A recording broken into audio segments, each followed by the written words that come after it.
The year is 331 BC. Alexander of Macedonia has just taken the city of Babylon, the fifth kingdom he has conquered in just 2 years. He now rules over more land than any other man in the entire world, and he is only 25 years old.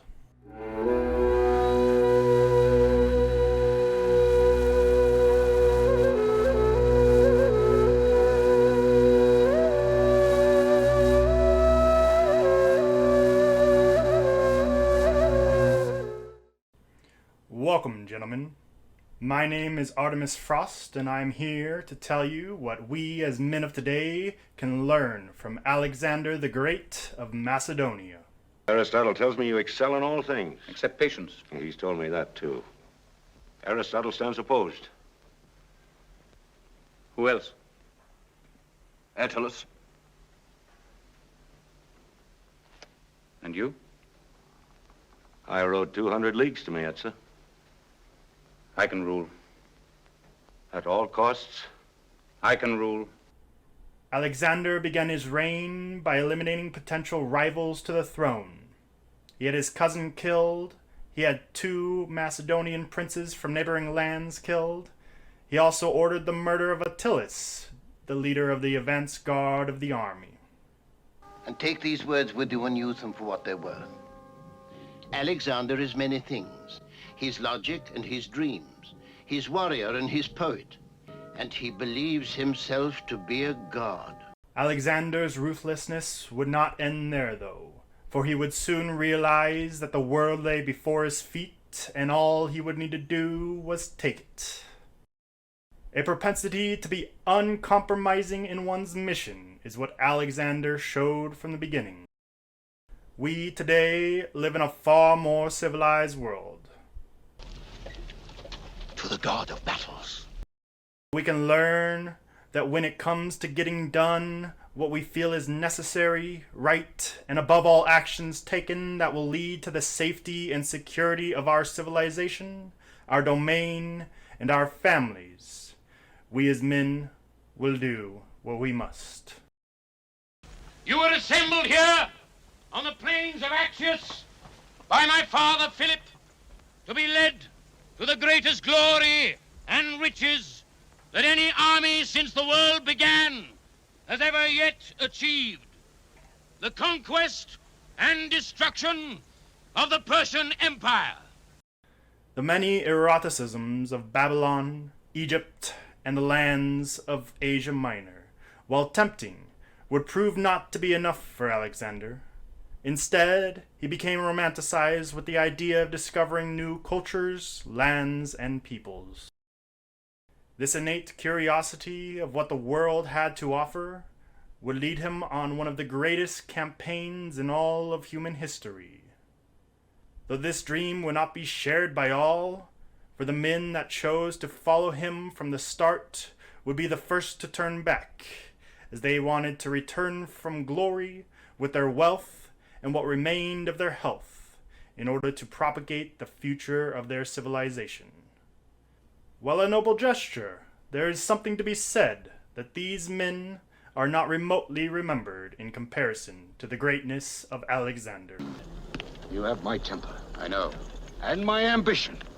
More, I think. Man will not falter when it comes to his duty. A soldier will fight alongside their brethren to the last man, knowing that their sacrifice would bring innate serenity to their homeland through what we refer to as the spoils of war. Alexander understood that through his actions, through warfare and the consolidation of power throughout the known world, that those living beneath his reign would have a better and ultimately safer existence. A community can only thrive if its citizens provide and its leaders lead it into the promised land. Today, we undoubtedly have far more rights than one living under Alexander's reign, but what he provided for them was stability through the value of rule. We may think in our civilized society that we have moved beyond the need of rule. But if the last few years have proven anything, It's that the respect of our leaders that they might once have earned from their subjects has indeed all but disappeared. It will be upon the future leaders of the world to earn the respect of the people once more. What behavior, what traits, what mannerisms might we learn from Alexander to help us lead our people into the future? I say to you, what every warrior has known since the beginning of time, conquer your fear! And I promise you, you will conquer death! Towards the end of Alexander's campaign, hearing that his men that had been with him for over a decade, fighting along his side through countless battles, would in his eyes choose to betray him and no longer support his vision of conquering the unknown world, Alexander would find himself facing a foe that he did not want to destroy. They felt that their mission had been completed long ago, and that going any further was simply a risk they were no longer willing to take. While this may have been an understandable stance, Alexander saw it as nothing but desertion from him, from his love, and from his rule. When Alexander's generals, many maimed and scarred from the countless battles, would stand before him and voice that they longed to again see their parents, their wives, their children, and their homeland, it would be hard not to sympathize. But Alexander saw this as nothing more than betrayal during a momentary state of weakness, brought on in all likelihood by the drinking of unsanitary water. Bedridden for weeks, reported to be near death, his generals conspired to leave their leader. Alexander would not take this lying down, but instead called the leaders of his armies, many from the lands that he had conquered, to a general assembly. He understood that they would not benefit from Alexander eradicating those that would betray him, but instead would need to make them understand all that they had chosen to leave. He would start, in his words, "For the purpose of making you understand, when you take yourselves off, what kind of men you have been to us, who have conferred such benefits upon you." He did not say his generals could leave, but simply stated that it was their choice. His speech would tell the story of his father, who found them destitute sheep herders, barely able to clothe and feed themselves. Philip would turn their nation of Macedonia into a defensible province, able to defend itself from the barbarians that surrounded them. It was Alexander who led them on a campaign that would bring them endless glory, riches beyond belief, and security for those things that they would now desert him for. He would not blame them for being war-weary, but would instead tell them that he had fought in every battle with them, that he had been stabbed as they had, trampled as they had, and nearly killed half a dozen times as they had, and that he had suffered as they had suffered. But the difference between them and him was simple. He would always sacrifice for them.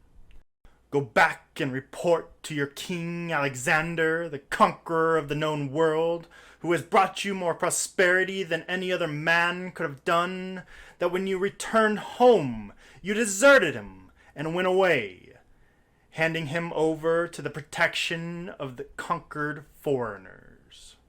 Perhaps this report of yours will be both glorious to you in the eyes of men and devout in the eyes of the gods. Depart!" Marching his army home through the extremely difficult southern route along the Gedrosian desert, where 12,000 of Alexander's men would perish from lack of water, where Alexander himself would refuse to drink, as he promised to always suffer as his men would suffer. Upon returning, he would find that many of the governors that he had put in place in his absence had corrupted their system of government, and that he would make an example of them by putting them to death. He would then pay off the debts of his soldiers and send them off unceremoniously, without appointment, and would instead send conquered Persians into positions of power throughout his kingdom. Upon Alexander's deathbed, in the lavish palace grounds of the city of Babylon, at the age of only 32, his generals would surround him and ask to whom his succession would go. It is reported that Alexander's last words were simply, "To the strongest." Strength through character, proven through sacrifice. Alexander was loved not because he was their leader, but because he was a representation of them. His victories were their victories. His rule was their rule. Alexander would remain the same ruthless yet charismatic, devoted, and inspiring man that he always had been, till the day he died. Men of today must learn that their actions can echo through history should they take it upon themselves to be uncompromising in their mission. Doing what is right is rarely the easiest course of action. It is only when one realizes what they are truly capable of that through adversity, strife, struggle, and sacrifice, the world they make will be better for it. Take from Alexander the trait of integrity, or the quality of being honest and having strong moral principles. Do what you must to see your vision of the future come to fruition. Gentlemen, I thank you for joining me today, and I hope you take it upon yourselves to explore the many traits and mannerisms that a great leader such as Alexander of Macedonia can provide. Speak, Memnon. My lords of Persia, listen well. Alexander is like a hungry lion on the scent of blood. He needs a fight, a kill, and he needs it quickly. Let me know what you have learned from Alexander by commenting below. Show your support by liking and sharing this video, as it is my mission to teach the men of today traits that we must inherit from great historical figures. Until the next video, I wish you luck in your mission, whatever you feel it may be. To all you future leaders of the world, I give you cheers. Artemis Frost signing out. Good day, gentlemen. No man's horn.